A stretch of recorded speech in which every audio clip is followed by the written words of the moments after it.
out of the elevator, dragging the mop across the tiles, leaving a trail of red that seemed to pulse and spread like living veins. Every instinct screamed at him to run, but his legs felt rooted to the spot. The air was heavy with the metallic stench of blood. The ghostly janitor raised its hand, pointing toward the vent. "We all clean up what they leave behind," it croaked. In an instant, the hallway was filled with the sound of dozens of mops dragging across the floor. Raymond turned and saw shadowy figures emerging from the cubicles, all in janitor uniforms, faces twisted and pale, eyes vacant. They moved in unison, mopping invisible stains, their motions mechanical and endless. The lights flickered again, and in the brief flashes of illumination, he saw their faces more clearly, mouths sewn shut, skin stitched in crude lines, hands raw from years of scrubbing. They surrounded him, moving closer, whispering in broken voices, "Clean it up! Clean it all!" He screamed and swung his mop wildly, knocking over trash bins, trying to break through the circle of the dead janitors. The room spun as the air filled with static and whispers. Then silence.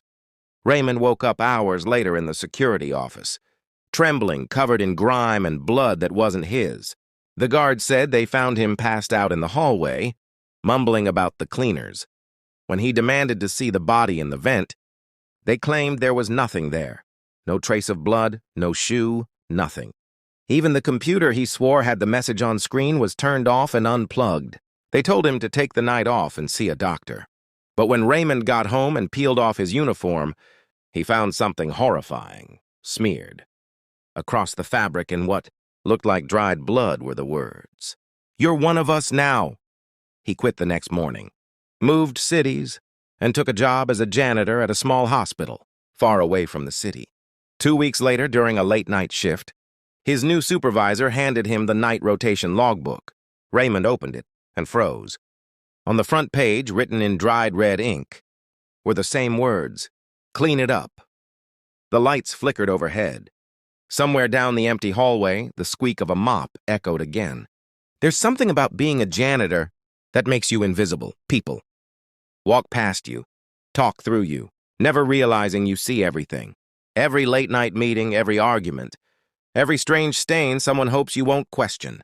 For Martin, that invisibility was part of the job he'd done for over 20 years at the old Glenview Hospital, a building so ancient that half its wings were abandoned. His shift started when everyone else left, midnight to 6 a.m. Just him, the hum of flickering fluorescent lights, and the distant drip of leaking pipes echoing through the empty corridors. But once